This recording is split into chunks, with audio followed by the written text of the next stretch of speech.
Sa isang magandang umaga, may nakakatakot na nilalang sa kalsada. Nasaan na yung driver ko? Ang tagal naman. Hi, buti na lang maganda ako. Ah! Help me!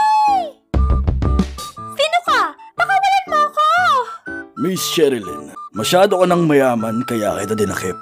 Ngayon, tatawag ka sa taong mapagkakatiwalaan mo para sa ransom, kapalit ng kalayaan mo. Sumunod ka sa akin at hindi ka masasaktan. Ha? Bakit ako? Anong kailangan mo sa akin? Kakasabi ko lang, di ba? Kung balak mo kong pagsamantalahan, ayoko. Kay Douglas lang ako. Ano ba? Tumigil ka nga dyan, kadiri! Ngayon, may matatawagan ka ba para may saayos ang usapan sa ransom? Meron. Tatawagan ko si Douglas, ang superhero ko. Patay ka sa kanya. And for sure, hinahanap na ako nun. Alam mo ba, girl? Sa sobrang init parang gusto ko ng Red Horse. Hindi nagre-reply kasi lasing to, of course. Ayaw mo ba sa akin? Oh, sino to? Hello? Dito ba si Douglas? Secret. Call mo ulit. Hello? Sino to? Ako pa rin yon, yung kanina. Okay. Hawak ko ngayon ang girlfriend mo. I'm sorry. You are the cool the wrong numbers. Bakit mo pinatay? Ha? Bakit mo pinatay? Hello? Sino to? Ako pa rin yon, yung kakol mo kanina. Yung kanina. Sabi ko naman sa'yo, pre, kung bading ka, wala namang masama doon. Hindi naman nakakababa ng pagkatao yan eh. Ang importante, wala kang tinatapakang tao at gumagawa ka ng kabutihan sa kapwa mo. Tanggap kita, pre, kahit bading ka, okay? Basta wag ka lang magpapakita sa akin. Ha? Bading ka? Hindi no. Hoy, ibang tao to. Hindi ako bading. Ay, sorry, pre. Akala ko kasi ikaw si Carlo, yung kapatid ni Jonathan. Umamin kasi siya sa akin kanina na bakla siya eh. Sabi ko naman, tanggap kita, pre, kahit ano ka man. At kaibigan pa rin ang turing ko sa'yo. Wala namang mali siya doon. Tsaka mabait yun, no? Sinasamahan niya nga ako lagi pag umiihi ako eh.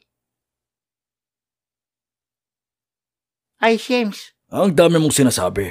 Hawak ko ang girlfriend mo at kailangan ko ng pera kapalit niya. Bagtit, wala naman akong jowa. Naliligaw pa lang ako, no? Douglas, baby, help me! Sino yun? Si Ma'am Sherilyn. Seryoso? Nililigawan mo to? Hindi, no? Mukha siyang kalyaw. Douglas, tulungan mo ako. Nakidnap ako.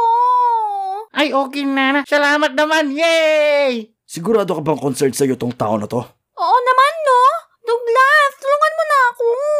Sherilyn, mamaya ka na tumawag. May gagawin pa ako, okay? Anong gagawin mo? Magsi-celebrate! Sure ka sa taong tinawagan natin? Oo kaya. Ganyan lang talaga yung love language niya. Hello? Pre, kamusta? Anong kamusta? Seryoso to, hoy. Seryoso naman ako Halata naman sa mukha ko, oh. Tignan mo. Nakita mo? Hindi. Katawag kita eh. Di pakinggan mo. Hindi ako nakikipagbiroan Baliw ata itong tinawagan natin eh. Kausapin mo nga. Douglas, kung love mo ako, tutulungan mo ako. Oo, talagang tutuluyan kita. Tulungan. Okay.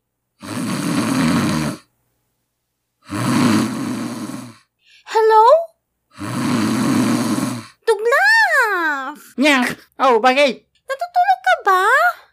Sabi mo tulugan kita. Pag niligtas mo ako, may lifetime supply ka sa akin ng alak. Hello, kidnapper. Ano kailangan mo sa kanya? Kailangan ko ng 500,000 kapalit niya. Bakit ang mahal? Si Sherilyn lang naman.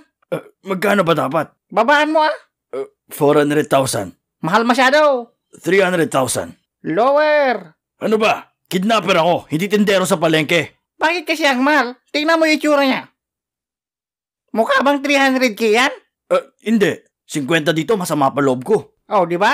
Use your brain, not your mind. Sobra kayo Pang Miss Earth ka yung beauty ko. Siyempre, lamang lupa ka eh. Ano ba? Hindi ito dahil sa muka. Kailangan ko yung pera. Kailangan ko rin naman ng alak. Hindi lahat ng bagay agad-agad mong makukuha. Ako dapat nasusunod dito eh. Douglas, tumawag ka na lang ng polis. Di ba may kakilala ka? Pala may kakilala akong pulis. Ipahuli na ba natin yan, pre? Ha? Bakit ako? Pag tumawag ka ng pulis, edi mahuhuli din ako. Oo nga no. Sige na nga, 100k na lang. 100,000? Ganyan kamahal yung tattoo ng kaibigan ko dati. Peki naman.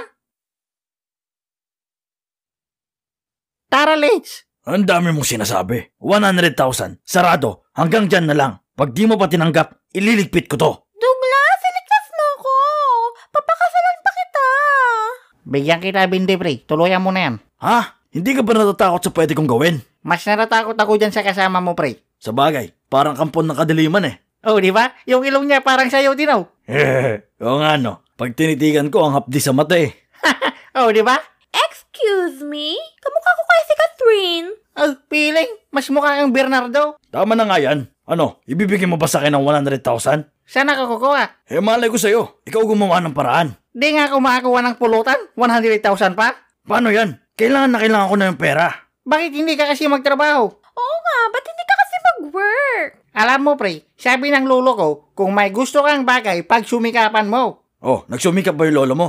Hindi, lasinggiro din siya eh. Oh, di ba? Kayo yung tamad. Ako dumidiskarte. Yan na naman. Para kang yung bunjing na nagtanong lang sa akin dati. Diploma o diskarte? Red Horse! Kailangan na kailangan ko na kasi pre. Saan mo ba gagamitin? May malaki kasi akong problema ngayon eh. At need ko ng malaking pera para maayos to. Hala, nakakaawa ka naman, pre. Parang kailangan mo talaga ng tulong. Ha? Bakit baliktad? Douglas, ako yung tulungan mo.